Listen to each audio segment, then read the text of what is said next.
Hello, আমি আরিয়ান। এবার বলিউড নয় হলিউড সিনেমায় আমাদের মেগাস্টার শাকিব খান। দেখেন, আমাদের দেশীয় অ্যাক্টর যখন সেটা যেই হোক, সে যদি বলিউডে কাজ করে, সে যদি সাউথে কাজ করে, সে যদি হলিউডে চান্স পায়, দেখেন আপনি তার ফ্যান্স হন, আপনি তার হেটার্স হন, এইখানে এইটা ম্যাটার করে না কে কার ফ্যান, কে কার হেটার্স। এখানে ম্যাটার করে সে আমাদের দেশীয় হিরো, সে আমাদের দেশীয় ফিল্ম অ্যাক্টর। সো সে যদি বলিউডে গিয়ে কাজ করে, সে যদি সাউথে গিয়ে কাজ করে, হলিউডে কাজ করে, সেই গর্বটা কিন্তু আমাদের হবে, সেই প্রাউড ফিলটা কিন্তু আমরা করবো। সো এইটা নিয়ে নর্মালি আমাদের কিন্তু প্রাউড ফিল করা উচিত। কিন্তু এইখানে যে প্রজেক্টের কথা হচ্ছে, শাকিব খানের হলিউড প্রজেক্ট, যে ফিল্মের ডিরেক্টর আসিফ আকবর, আমি দেখলাম যে বেশ অনেকেই এক্সাইটেড এই প্রজেক্টটা নিয়ে, বাট অনেস্টলি বললে আমি বিন্দু মাত্র এক্সাইটেড না। এখন বলতে পারেন যে আপনি নিজেই তো একটু আগে বললেন যে আমাদের দেশের যদি কোনো অ্যাক্টর সে যদি বাইরের কাজ করে, সাউথ, বলিউড, হলিউড, আপনি তার ফ্যান্স বা হেটার্স যেটাই হন না কেন,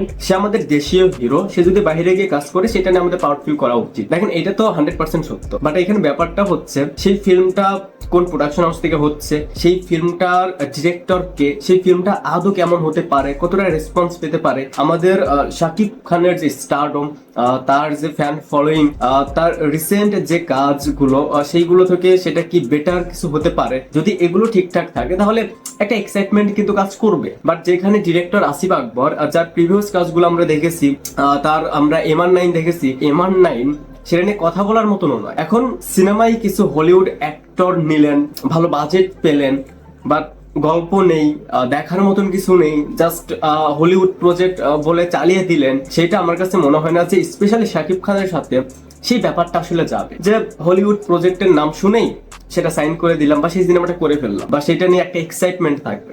শাকিব খান দরদ নামের যে সিনেমাটা, সেটা কিন্তু সে সাইন করেছিল বা সেই প্রজেক্টটা করেছিল, এটা রিজনই ছিল যে সেটা একটা প্যান ইন্ডিয়ান প্রজেক্ট, বাট সেটা কিন্তু বলতে গেলে পুরোপুরি বাটপাড়ি ছিল। অনন্য মামুন খুবই লিমিটেড বাজেটে সেই সিনেমাটা বানায়, এরপর সেটা প্যান ইন্ডিয়াকে রিলিজ করবে, সেটাও কিন্তু সে পরবর্তীতে করতে পারেনি বা করেইনি। সো জাস্ট বলিউড প্রজেক্ট বা আপনার pan India project, Hollywood project শুনে সেই সিনেমাটা করা, সেটা নিয়ে অডিয়েন্সদের মাঝে একটা আগ্রহ তৈরি হওয়া। দেখেন, এটা যদি অন্য কোনো ডিরেক্টরের সাথে হতো, দেখেন শাকিব খান রিসেন্ট যতগুলো কাজ করছে সবগুলো নতুন ডিরেক্টর, বাট আসিফ আকবর কিন্তু নতুন ডিরেক্টর নয়। তার প্রিভিয়াস কাজ আমরা দেখেছি, তার প্রিভিয়াস কাজ সম্পর্কে আমাদের সেই পরিমাণ আইডিয়াটা রয়েছে। তো সেইখান থেকে আপাতত আমরা সেই কাজটা নিয়ে এক্সাইটমেন্ট রাখতে পারি না। পরবর্তীতে দেখা যাক, যদি এই কাজটা হয়, কনফার্ম হয়, এই প্রজেক্টের রিলেটেড আরো কোনো আপডেট আসে, তখন হয়তো আমরা সেই কোনো কন্টেন্ট দেখে এক্সাইটমেন্ট বাড়ানো যায় কিনা তখন ভেবে দেখবো। বাট আবারও বলছি, এখনই এই ধরনের প্রজেক্ট নিয়ে খুব বেশি এক্সাইটমেন্ট না রাখাই বেটার। ভিডিওটা দেখার জন্য অসংখ্য ধন্যবাদ। এই চ্যানেলে যদি প্রথমবার মতন হয়ে থাকেন তাহলে প্লিজ সাবস্ক্রাইব। বাই।